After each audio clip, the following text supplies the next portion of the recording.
أهلا بيكم. موسم جديد من الدوري المصري الممتاز خلاص على الأبواب، ومعاه بتبدأ الحكاية اللي كلنا بنستناها.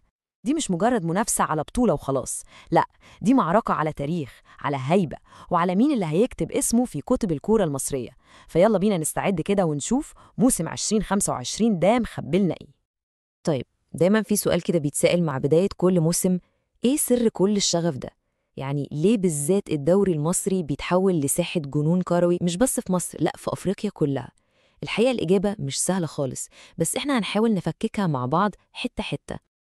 وقبل ما نتوقع مين ممكن يكسب معركة 2025، لازم نرجع خطوة لورا ونفهم أصل الحكاية. يعني إيه أصلاً الدوري المصري؟ تاريخ الدوري ده هو اللي رسم قواعد اللعبة اللي بنشوفها دلوقتي، وهو اللي بيفسر لنا ليه كل ماتش فيه بيكون قصة لوحده.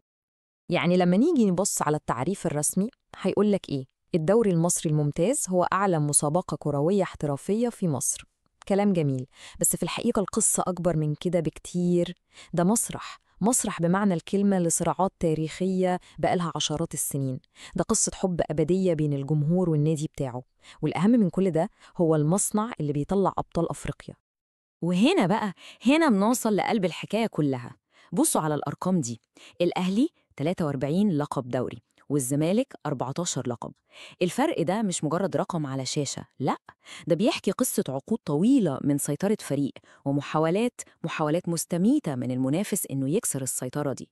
كل موسم بيبدأ هو حرفياً فصل جديد في الصراع اللي ما بيخلصش ده. ولو حد بيتفرج علينا من بره مصر وبيسأل يعني إيه برضه؟ الموضوع بسيط. فكروا في الكلاسيكو بين ريال مدريد وبرشلونة أو ديربي مانشستر. هو ده بالظبط حجم ديربي القاهرة.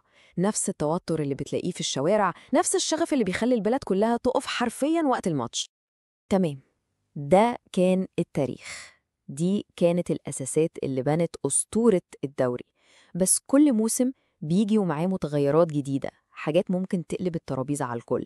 فيلا بينا نشوف إيه الجديد بقى اللي هيخلي موسم 2025 ده مختلف عن أي موسم شفناه قبل كده. الموسم ده عندنا 3 تغييرات جوهرية ممكن تغير شكل المنافسة تماماً. نبدأ بأول حاجة: بروتوكول جديد للفار، ودي طبعاً محاولة عشان يقللوا من الجدل التحكيمي اللي بيحصل كل موسم. تاني حاجة ودي مهمة قوي: زيادة عدد اللعيبة الأجانب، ودي نقطة هتفرق مع الأندية اللي عندها فلوس أكتر، وطبعاً هترفع مستوى اللعبة بشكل عام. وآخر حاجة: تعديل جدول الماتشات عشان يتماشى مع البطولات القارية، وده ممكن يدي ميزة للأندية اللي بتلعب في أفريقيا زي الأهلي والزمالك في سباق الدوري الطويل. طيب، مع كل الجديد ده، مين بقى اللي داخل المعركة دي وهو حاطط عينه على اللقب؟ مين المرشحين الأبرز؟ مين اللي عنده الأدوات اللي تخليه يوصل لمنصة التتويج في 2025؟ يلا بينا نشوف. وطبعاً البداية لازم تكون معاه البطل التاريخي وحامل اللقب، الأهلي. الأهلي بيدخل أي موسم وهو المرشح الأول، دي حاجة مفروغ منها.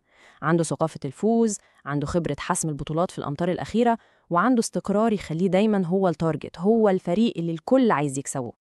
وعلى طول في الناحية التانية بنلاقي المنافس الشرس، الزمالك دايماً عنده دافع مختلف. الدافع إنه يثبت إنه مش بس منافس، لأ، إنه ند بنفس القوة.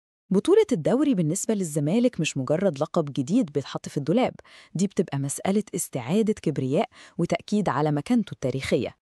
بس لحظة، القصة ما بقتش أهلي وزمالك وبس، لأ، دلوقتي في طرف تالت دخل على الخط بقوة: بيراميدز. الفريق ده بطموحاته وإمكانياته المادية الكبيرة بيحاول يغير المعادلة، بيحاول يستغل أي تغيير جديد عشان يفرض نفسه كقوة جديدة ويكسر الاحتكار التاريخي للقطبين. طيب، ممكن حد يسأل: ليه كل الأهمية دي؟ يعني في الآخر دي كورة بتتلعب في ملعب. لا، الحقيقة إن الموضوع أكبر من كده بكتير. الإجابة ببساطة إن الدوري ده الناس مش بتتفرج عليه، الناس بتعيشه. هو الموضوع الرئيسي على كل قهوة وفي كل بيت.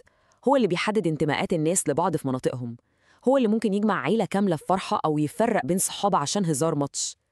وفي الآخر خالص، قوة الأندية دي هي اللي بتغذي منتخب مصر، العمود الفقري للكرة في البلد وفخر المصريين كلهم. والتأثير ده مش جوه مصر وبس.